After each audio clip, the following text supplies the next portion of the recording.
Welcome to Then and Now, a podcast by the UCLA Luskin Center for History and Policy.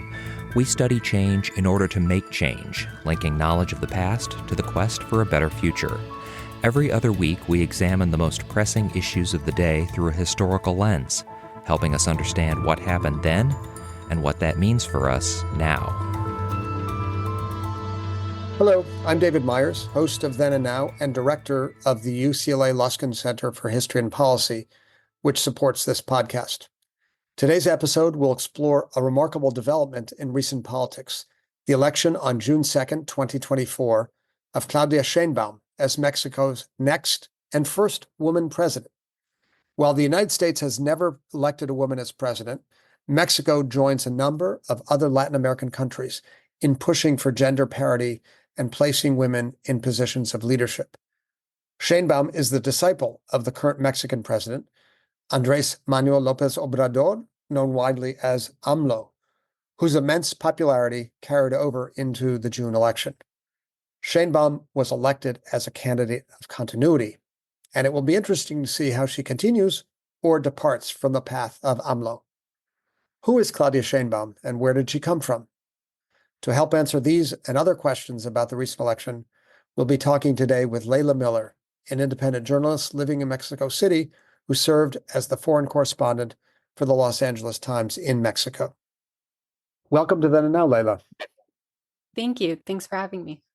Good. So let's jump right in. To help us set the stage, could you just highlight some of the key moments in the political history of Mexico, say over the last century, and I'm particularly thinking of the dominant era of the pre-party as a starting point? Sure. So for most of the last century, the institutional revolutionary party known as the PRI dominated political life in Mexico. And it largely did this by rigging elections, by suppressing the opposition. It was a party that was synonymous with corruption, but at the same time, it gave Mexico a sort of political stability at a time when Latin America was experiencing military coups. And after these 7 decades, Vicente Fox, a rancher and a businessman from an opposition party called the PAN, came to power. He was elected president, breaking up all these years of pre-rule. And he was followed by Felipe Calderón, also from the PAN party, who is known for leading a war against drug cartels, which saw a very high number, tens of thousands of people who were disappeared, which means they were killed or they went missing. The government was blamed for being involved in disappearances, for failing to investigate, for human rights abuses by the military. And after Felipe Calderón, Enrique Peña Nieto came to power, bringing the country back under pre-rule. And then in 2018, the current president, Andrés Manuel López Obrador, was elected. Okay, let's focus for a minute on Andrés Manuel López Obrador, known as AMLO. Am I right that he comes from neither the PRI nor the PAN, but a different political background? AMLO was part of the PRI at one point, but he was elected leading his own new party called Morena. AMLO comes from a very small town, a rural town in the state of Tabasco called Tepetitan. I visited that town to, when I was reporting in Mexico a few years ago. AMLO was on the political scene for many years before he became president. He was mayor of Mexico City, and he ran calling for a national transformation that would end poverty, that would and corruption, and his platform resonated with many people across Mexico, particularly the poor, because he's been known for saying first the poor, and even saying things like he doesn't care about money. So he's been described as a leftist populist, as someone who combines a kind of progressive approach to economic issues with a kind of populism that seeks to rally people under the banner of the nation. And I'm wondering, is that an accurate description of AMLO? Would you say that that captures more or less his political ideology? I think you can call him a populist. He's definitely liked for cash assistance programs that help the poor, that help farm workers and disabled people too. He He's known also for these big infrastructure projects that he's created, like a tourist train that will go through the Yucatan Peninsula, which was inaugurated recently, and an oil refinery, a new oil refinery in Tabasco. And his fans point to these projects and say that AMLO is bringing Mexico back to its glory days.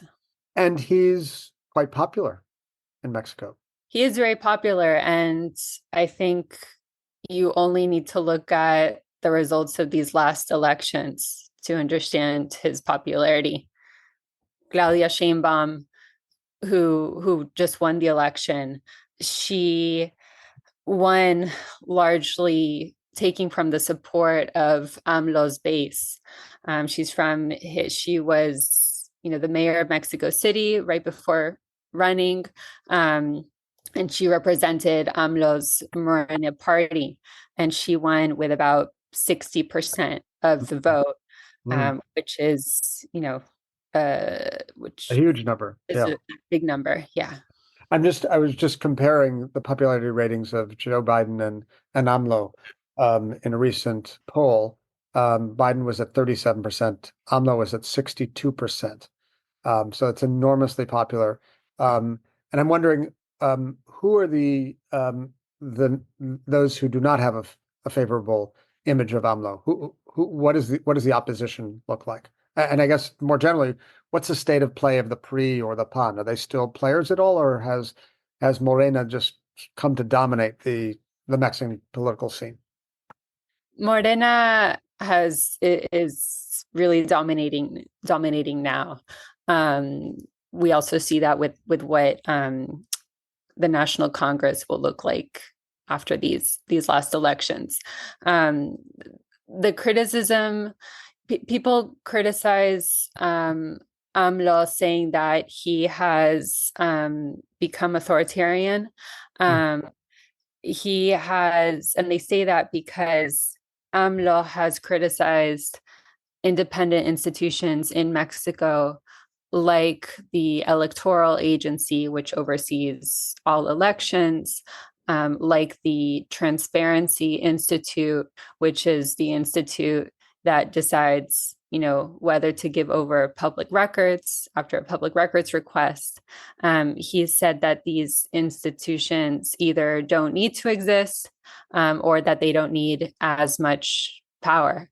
And his critics see that as very dangerous to the country's democracy. How do you see it? You live in Mexico City. You observe anti-democratic trends around the world. To what extent does AMLO belong to this current moment of anti-democratic political actors? Bolsonaro in Brazil, and Modi in India, Erdogan in Turkey, Netanyahu in Israel, Trump in the United States. Would you situate AMLO in that class of political figures, or do you think he is different? I think one criticism to AMLO, which is, I think, definitely important to bring up, which, some people could say is a measure of democracy, is his relationship with the press. AMLO is very comfortable attacking journalists and press that he disagrees with. He does it he's been doing it in his morning press conferences. He has said that the Transparency Institute that releases public records to journalists is not necessary. And we know that this Transparency Institute has also allowed journalists to write stories that maybe appear less favorable to the AMLO administration and have helped investigate his administration. So AMLO's attacks against journalism do raise questions for many people about the state of Mexico's democracy. Mm-hmm. And what has he done, especially given his predecessors, with the drug cartels? What is his relationship to cartels, or what kinds of efforts has he taken to combat the drug trade? He has taken an approach where he has said it's most important to address the root causes of crime. And he's called this approach hugs, not bullets, which is a name that his critics have kind of laughed at. Parts of Mexico today are more or less controlled by drug cartels. You really only need to look at the last elections to see that dozens of political candidates running for local offices were killed, which is actually not unusual for Mexico for an election cycle. One person was even killed the day before the election, if I'm not right, or very, very close to it. Family members were also being killed, and this was largely traced to local criminal groups that are vying for power of municipalities in Mexico. And AMLO's attitude has been kind of hands off. AMLO's attitude has been to say it's not as bad as people are making it out to be. Got it. Okay, so AMLO is this enormously powerful and popular figure in Mexican politics, but Mexican presidents serve only for one term, and that means at the end of his 6 years, there is an election, and there was an election, and very significantly in this election held this year, the two leading candidates were women. And certainly when one thinks of presidential history in the United States, that really stands out as distinctive. Two women candidates vying for the presidency in Mexico. I wonder what that tells us about Mexico and maybe the place of gender in Mexican politics. So for decades in Mexico, there's been a push by women to increase the participation of women in politics. And this began, or one point in time you can think about is the 90s, when Mexico began passing it began passing reforms to bring women into politics. And this included mandatory gender quotas, forcing political parties to include women. And another important moment was in 2019, just a few years ago, there was a constitutional reform that requiring gender parity across all levels of government. And today, Mexico's Supreme Court has a woman as president. There's a number of female governors. About half of the Congress is made up of women. So we have seen substantial increase of participation of women in politics, and rules that have been passed to pave the way for that. And these types of gender parity laws don't exist in the United States. Right. You've written in the LA Times that this phenomenon is not unique to Mexico, that there are women politicians of note in Latin America more generally. Can you just remind us of who has been in play? Sure. So other countries in Latin America also have these gender quotas. You have just off the top of my head, Cristina Kirchner in Argentina, Dilma in Brazil, Michelle Bachelet in Chile, are some of the women that have reached the highest office. And can you give us a sense, a kind of profile of the two main candidates for the presidency in Mexico in this most recent election? Sure. They're two women, Xóchitl Gálvez and Claudia Sheinbaum, who come from pretty different backgrounds. Claudia Sheinbaum, she was born in Mexico City. She grew up, part of her childhood was in the state of Mexico, right next door. She has Jewish parents. Both of her parents were scientists, and also they were student activists. Claudia Sheinbaum is a climate scientist who went into politics. She became the mayor of Tlalpan, which is a borough in Mexico City, before becoming the mayor of Mexico City. And she's during her time as mayor of Mexico City, and before that, she was known as being fiercely loyal to Mexico's current president.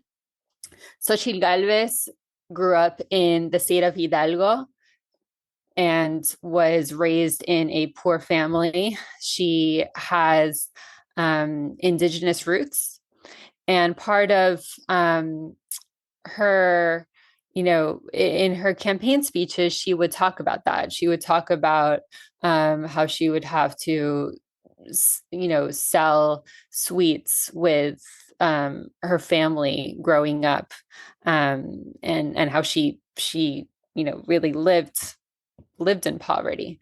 She moved to Mexico City as a young adult to go to school, and she studied computer engineering. She became a businesswoman, and got involved in politics. She was an Indigenous Affairs official under President Vicente Fox, and then she became a senator for the PAN opposition party in Congress.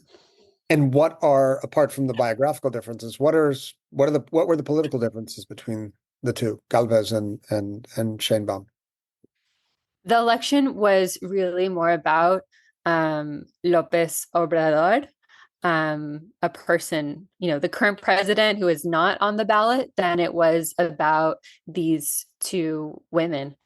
Claudia Sheinbaum is famous for not being particularly charismatic, and is seen as really riding on López Obrador's popularity.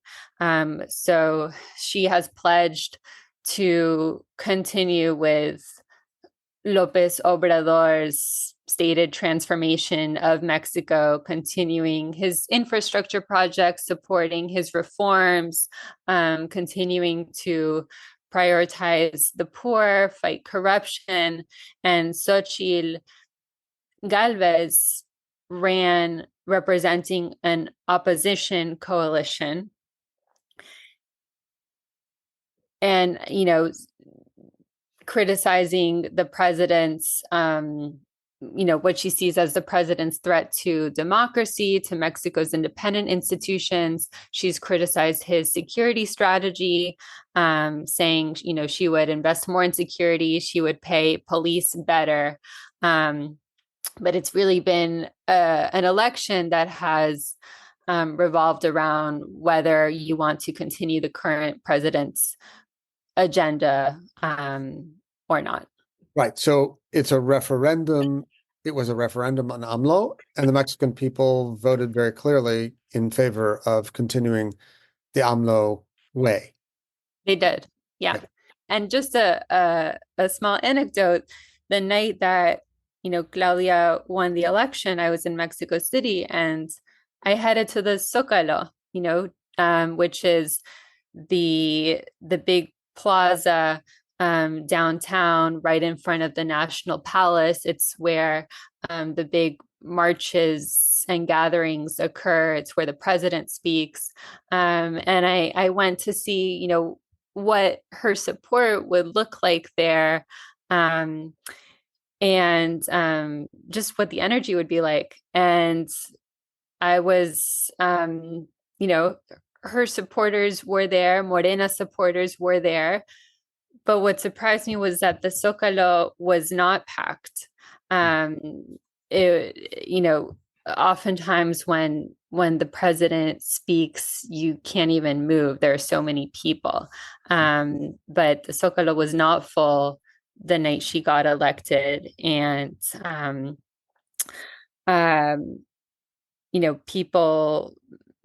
people were selling, they were selling Claudia souvenirs, but they were also selling AMLO souvenirs. So it's an interesting contrast. On one hand, she's simply continuing the policies of her mentor AMLO, but she lacks the charisma that he possessed, and yet she still won by a huge margin.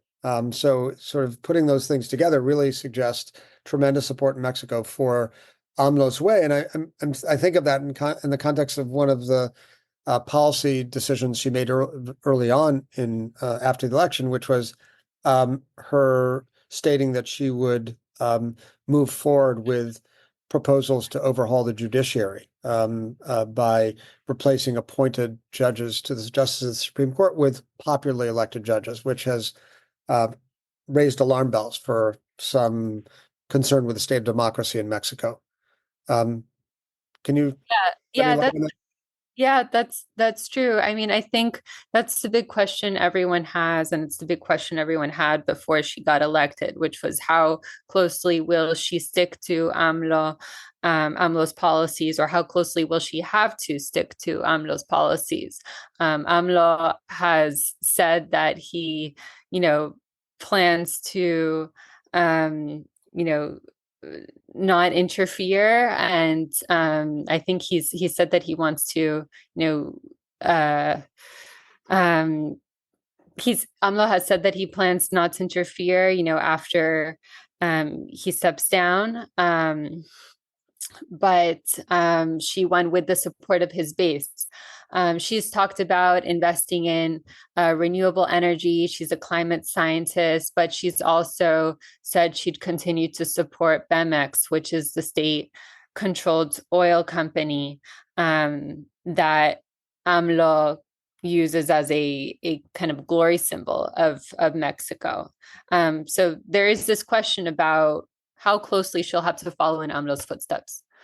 Right. So there are two interesting biographical features of Claudia Sheinbaum that are of interest to me, and I think probably many of our listeners. One is that she's a woman, the first woman elected president of Mexico. And the second is, as you mentioned, that she is a Jewish woman, a secular Jew with relatively little connection to organized Jewish life in Mexico, which has, particularly in Mexico City, a tight-knit community. There are about 40,000 Jews, it's estimated, in Mexico out of a population of 130 million. So I'm curious to know about what we know about Claudia's own Jewish background, and perhaps more importantly, what's the significance, if any, that Mexicans elected a Jewish president? Claudia rarely speaks about her Jewish identity publicly. She has said that she grew up without religion, that's how her parents have raised her.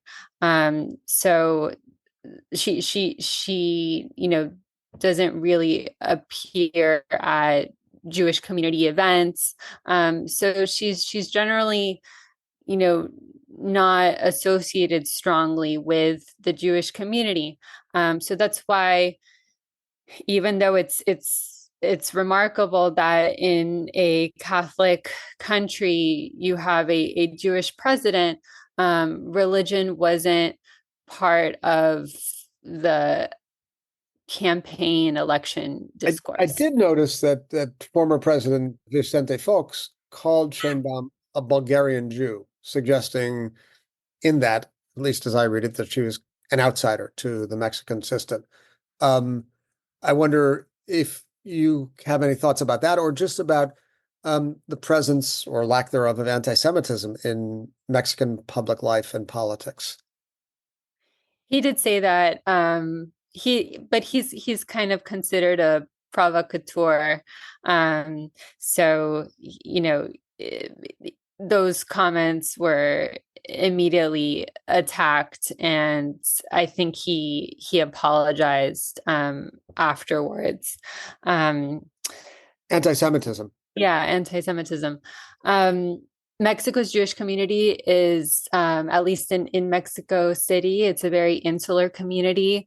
You have large parts of the Jewish community that are concentrated in certain neighborhoods. And, like many countries in Latin America, the Jewish community takes, security measures outside of it. It's very hard to enter a synagogue if you don't have prior permission, but there aren't. So the Jewish community takes, a lot of safety measures, but you don't hear about a lot of incidents of anti-Semitism in the press. At least it's not something that I'm sure it's something that comes up, but it's not something that comes up super often.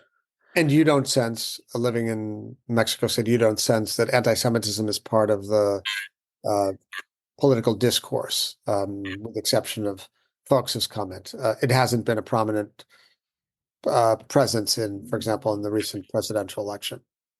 I don't know. I think religion, it was astonishing to me that religion barely made its way into the political discourse, but that just wasn't the focus here.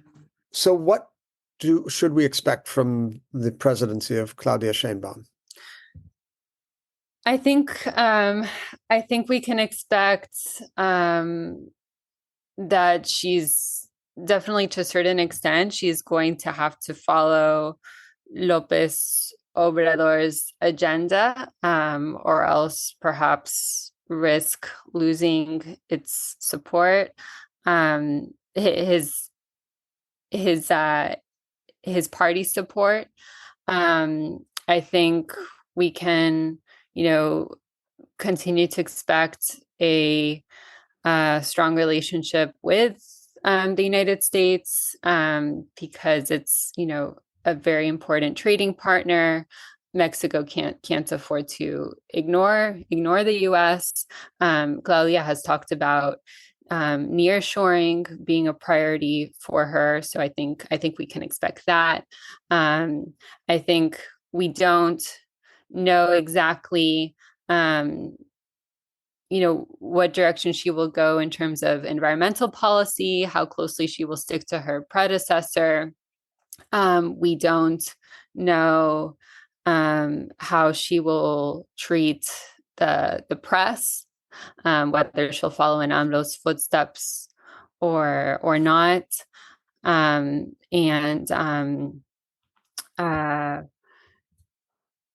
I think it'll be interesting to see what her presidency means for women in Mexico.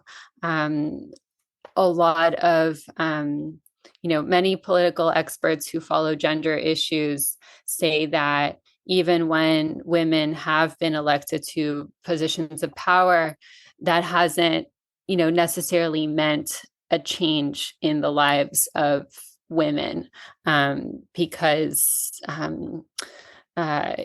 these women are still representing a political party that might not prioritize women's issues. So we'll be able to see if she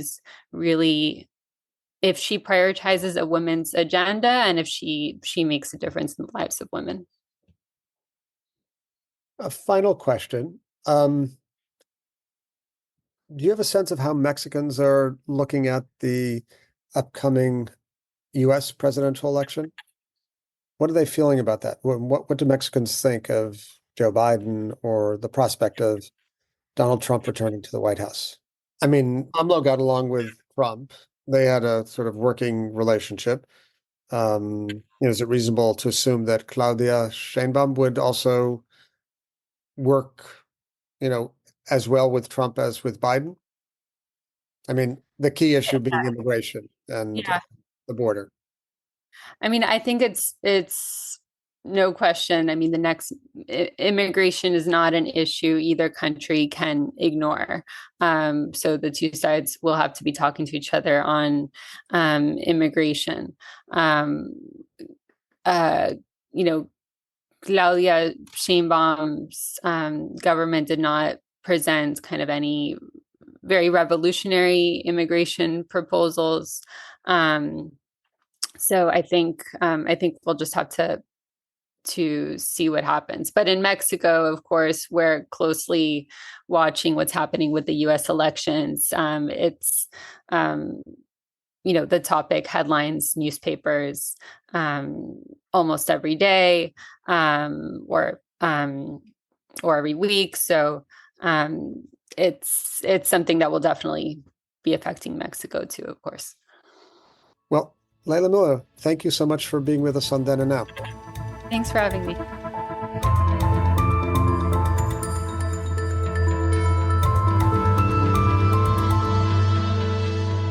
Thank you for listening to Then and Now, a podcast by the UCLA Luskin Center for History and Policy. You can learn more about our work or share your thoughts with us at our website, luskincenter.history.ucla.edu. Our show is produced by David Myers and Rosalind Campbell, with original music by Daniel Reichman. Special thanks to the UCLA History Department for its support, and thanks to you for listening.